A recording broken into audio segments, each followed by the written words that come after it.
Yay. All right. We got it started.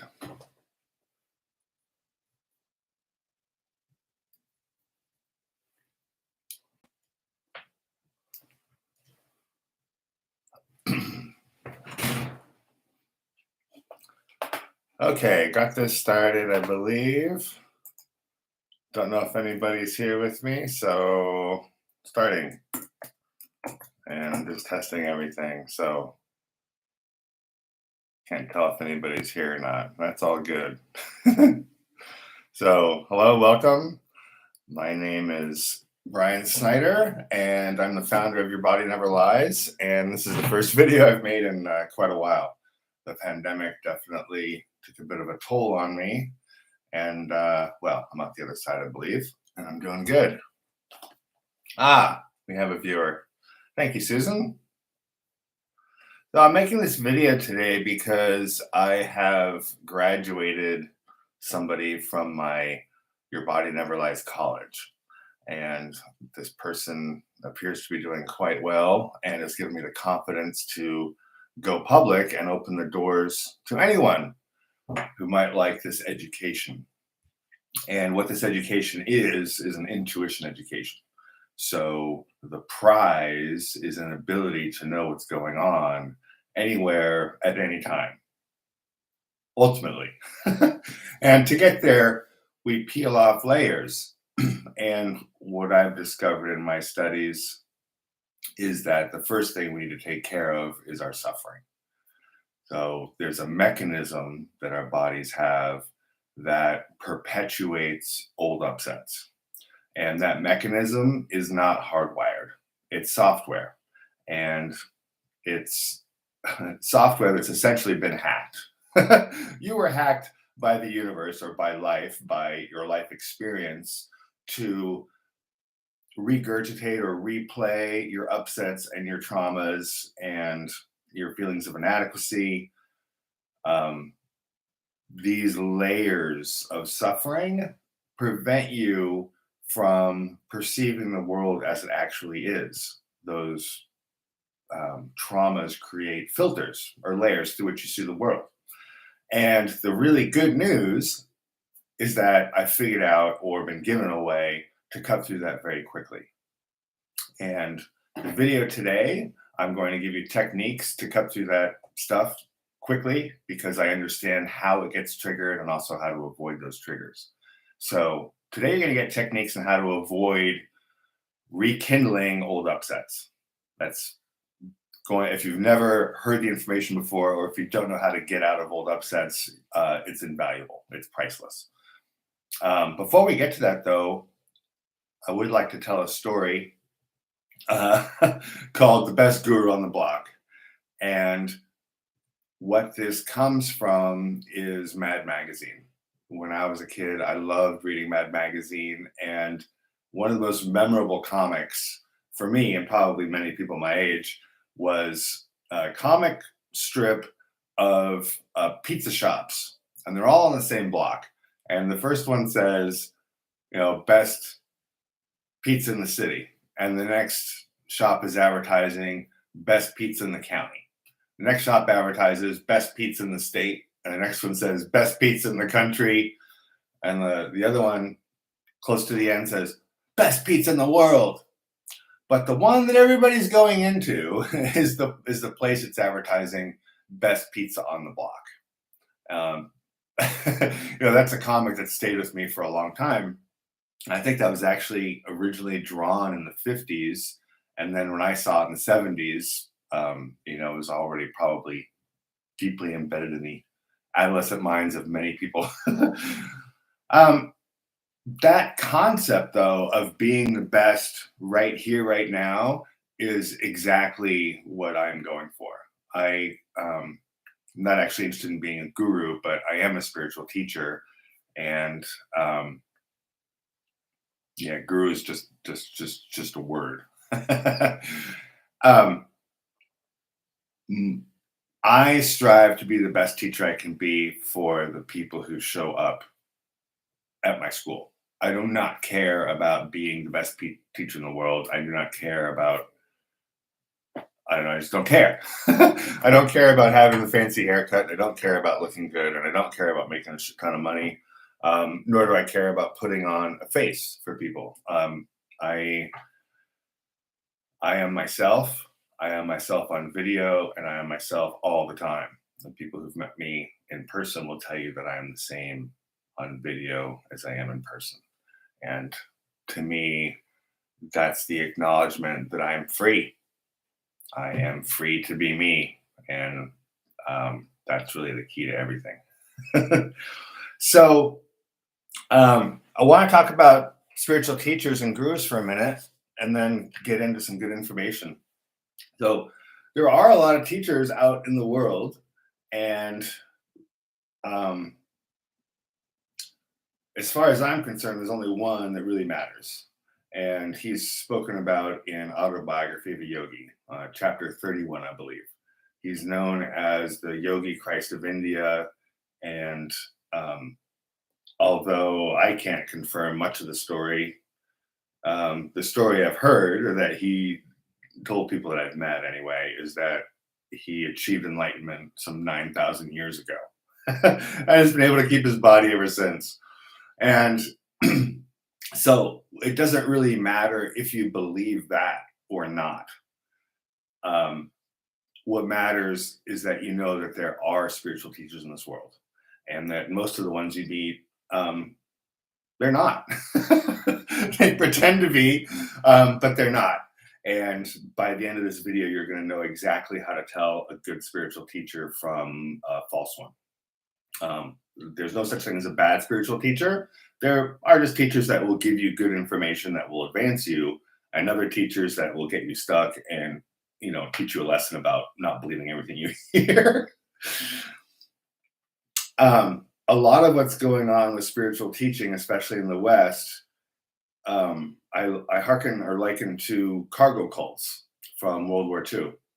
And I believe it was the island of Vanuatu, when, if I said it right, where these American Air Force or Marines, whatever, would fly overhead and drop supplies to the troops, and every once in a while the natives would get a hold of these packages, and so they'd see a plane, they'd get food, and to them these people were gods. So what they do, they built airplanes out of wood and bamboo, whatever they had, leaves, and put them on the beach, life size, full size, in order to try to attract more cargo to get dropped out of the sky. And this video is going all over the world, so I don't know, maybe some people will watch this who don't live in America, but in America we have this funny cultural thing, this crazy idea, which is that we should fake it till we make it. Whatever job you have, just pretend that you know what you're doing, and eventually you'll know what you're doing and no one will notice. And that just doesn't work for spirituality. And it might work if you want to be a barista, but it definitely doesn't work for spirituality, because when we're talking about spirituality, we're talking about reality. We're not talking about fantasy. And let me just adjust this a little bit.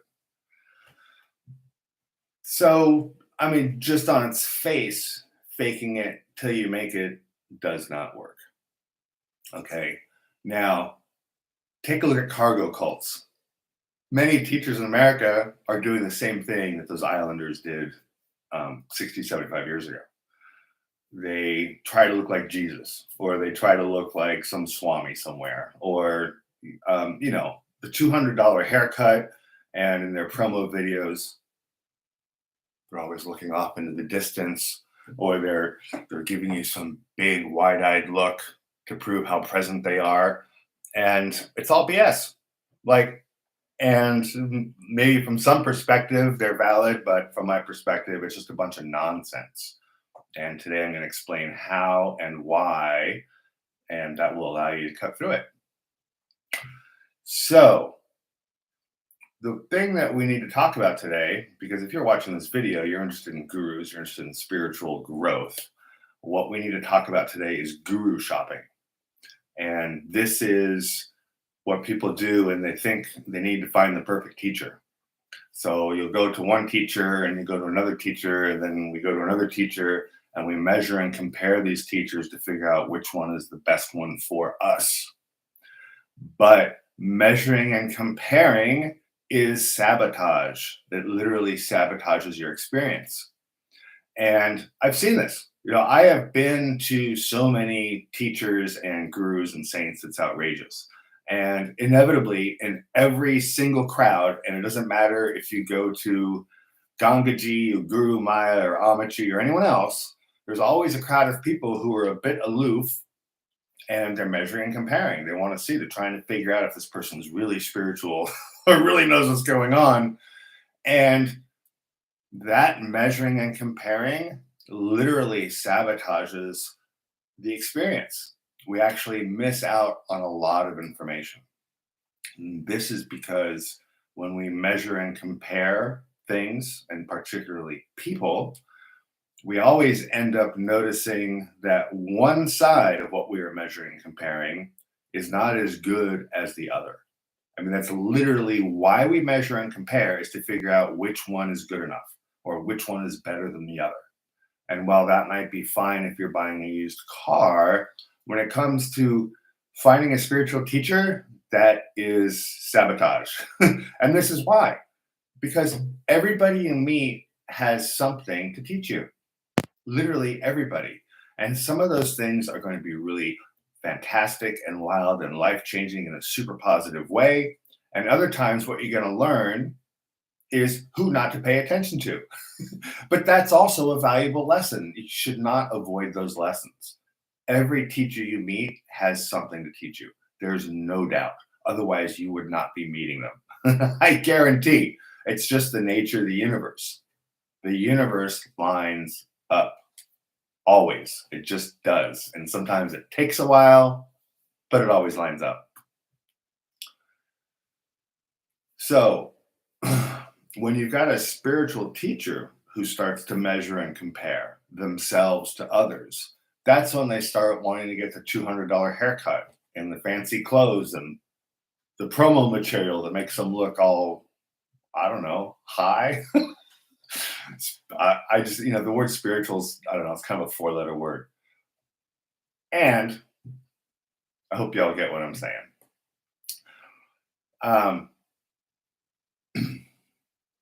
The measuring and comparing that we do with spiritual teachers sets us up to judge. So if we judge that one person's not as good as another, judging itself is also sabotage. So this is where you can really learn to notice what's going on and really get the lessons that you're looking for from your teachers. Is if you discontinue measuring and comparing, then you take away your need to judge, or the setup to judge one or the other. And then when you find yourself in a place of not judging and simply experiencing what's happening, you can actually feel the unconditional love that is underneath whatever the lesson is that you're learning. And feeling that unconditional love is the actual lesson. Whatever spiritual teaching you think you're getting from your teacher, it's probably just to distract your ego long enough so that you can feel the unconditional love that permeates everything.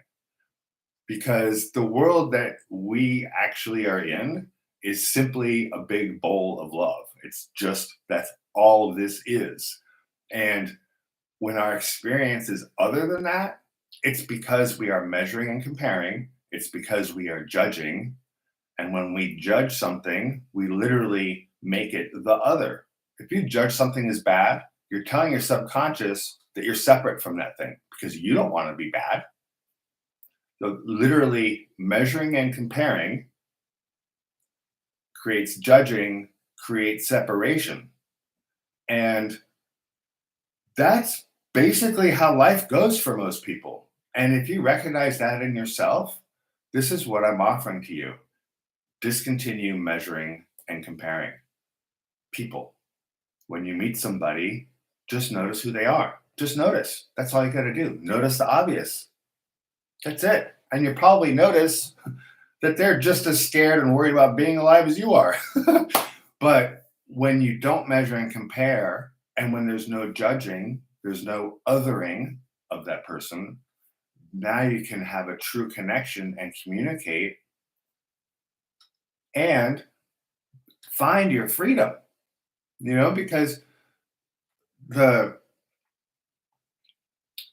the mechanism of feeling that we're not enough or feeling that we're not wanted or that we're somehow inadequate or different from everybody else, that is self-created by measuring and comparing ourselves to others. It's self-created by judging after we measure and compare ourselves to others. And it doesn't matter if you judge yourself or if you judge that other person.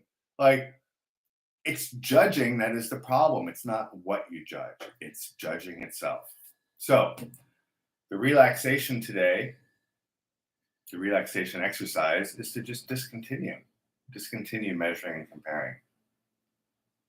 So, this is actually a little weird for me because when I do videos, I tend to have someone with me asking questions. But if anybody wants to call in, you may, or you can put up questions on chat if you have any. Otherwise, let me see. I wrote a couple notes in case there weren't any questions, but I think I got through it all without looking.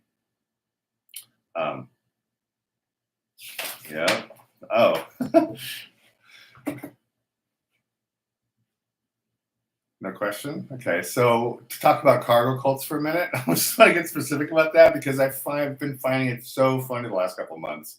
So these yoga teachers that have their poster in some sort of crazy pose and they're holding some mudra, they're holding their fingers together in a special way to show that they are master and they know something special that we don't. That's literally cargo culting. It literally is, and you should just laugh at it. Because mudras spontaneously happen when we advance far enough to where they matter. If you're meditating and you're in a place where the mudra is going to affect your body's internal chemistry or electronics, nerves, your energy in some way that will benefit you, your body will automatically do it. Believe me, all of that information is already ingrained in your body, in your person. All of the spiritual knowledge, the higher knowledge is in you already. You just don't feel it because you're suffering. So if you'd like to end your suffering, stop measuring and comparing. If you have a hard time with that, come to the YBNL College and we'll teach you how to let all that go. It takes a couple of months and it's really effective. But don't go to a yoga teacher and then try to learn secret mudras because they're not going to do anything for you. They're just going to make you think that you learned something, but if you're not ready, if you're still suffering, doesn't matter what mudra you do, you're not going to be able to feel it. So let's get rid of your suffering.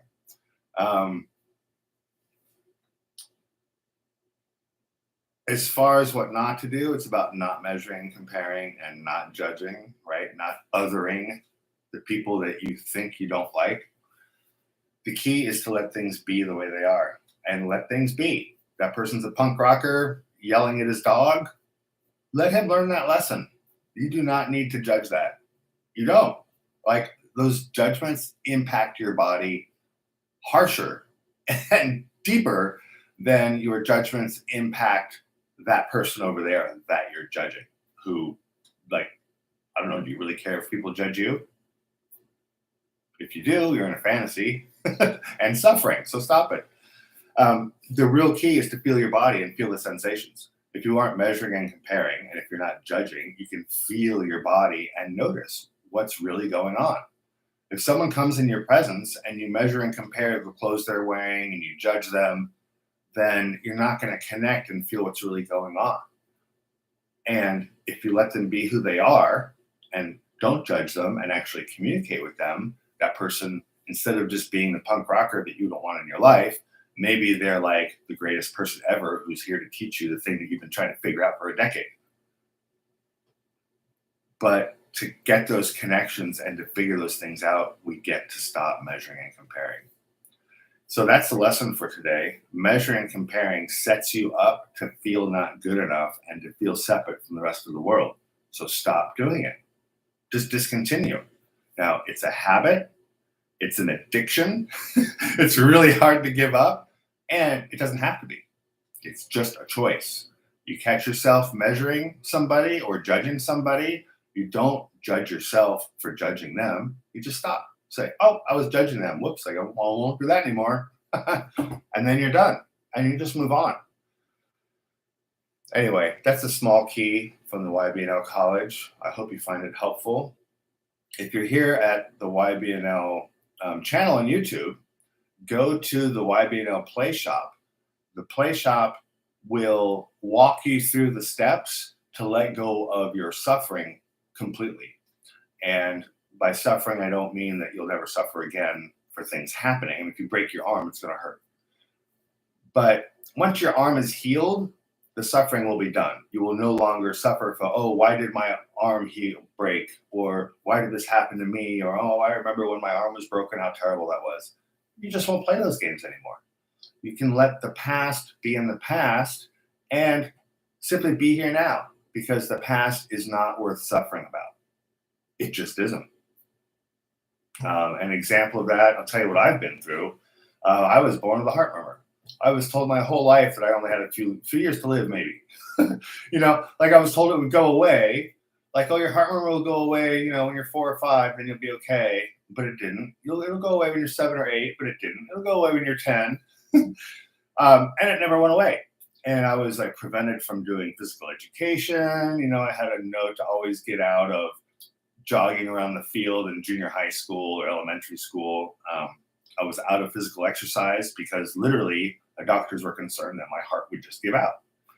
And then when I was 15, cardiologist told me I had a decade to live. I had to have an operation, cut me open, fix the heart hole.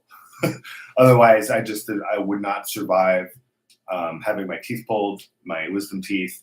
And also there's a risk every time I go to the dentist, because it's way too much detail maybe, but every time our gums bleed, if there's a risk of getting an infection in the heart, because there's an artery or vein that goes from the mouth to the heart directly. So that's why my teeth are terrible. I'm always scared to death of going to the dentist.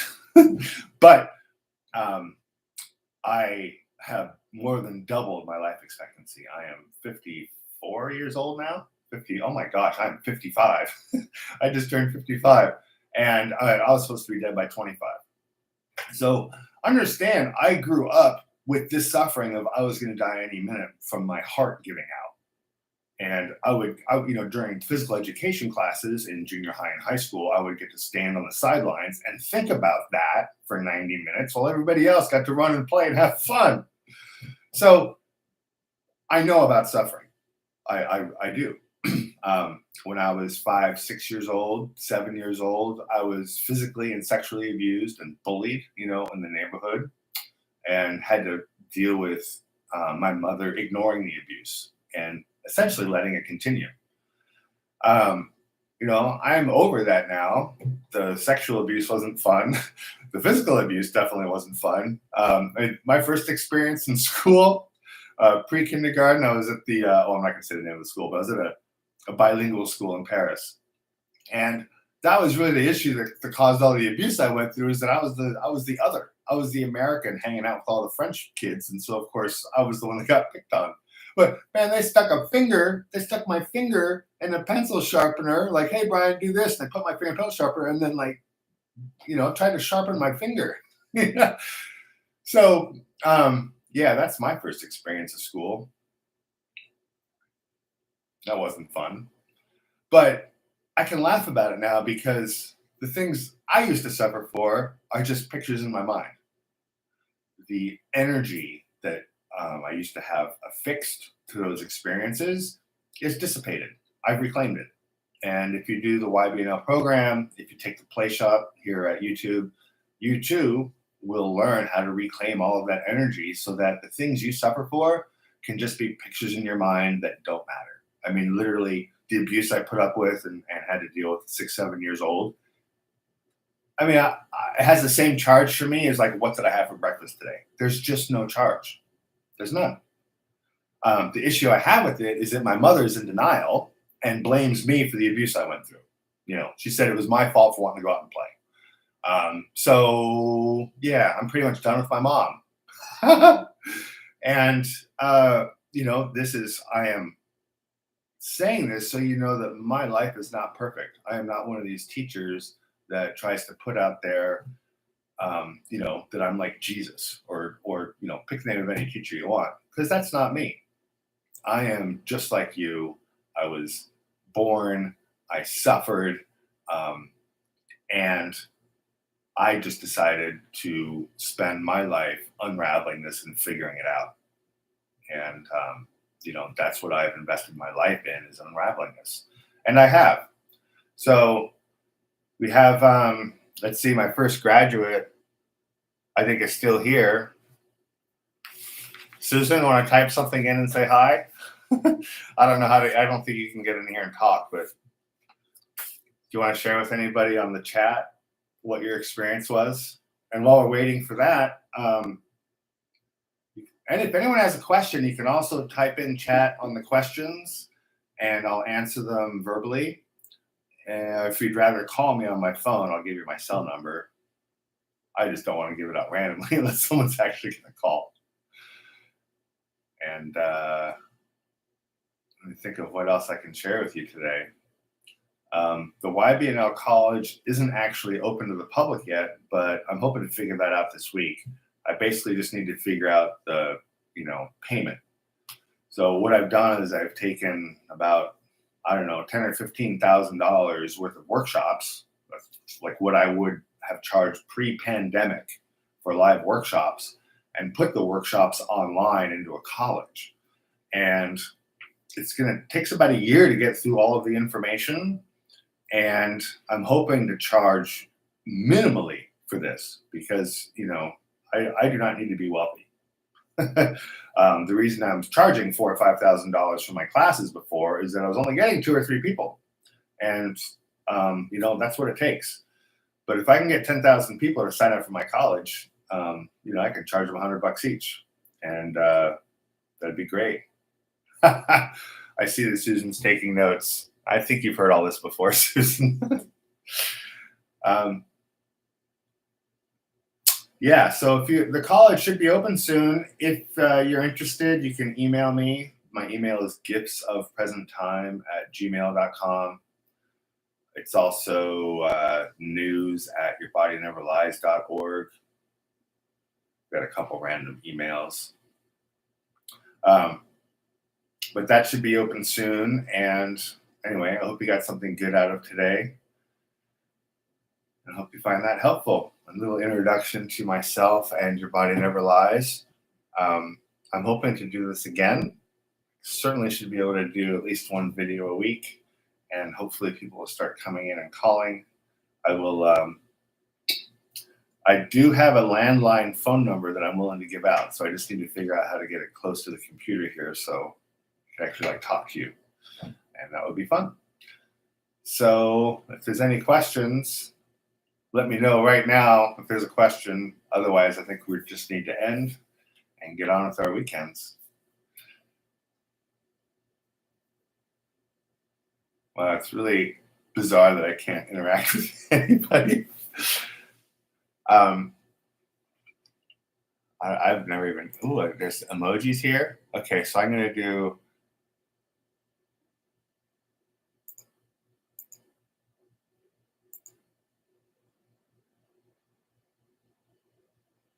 Okay, smiling emoji. Okay, grateful for all I'm learning from you. Thanks for being so open. Okay, you're welcome, Susan. I'm really glad you're here. Thanks for coming to share.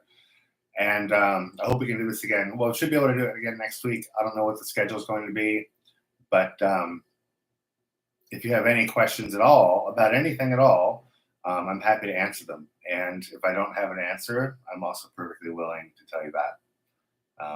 But I think you'll find that the 30 years I've spent researching this material has gotten me to a place where I can pretty much answer almost any question that you're going to come up with as you look to let go of your suffering and increase your intuition.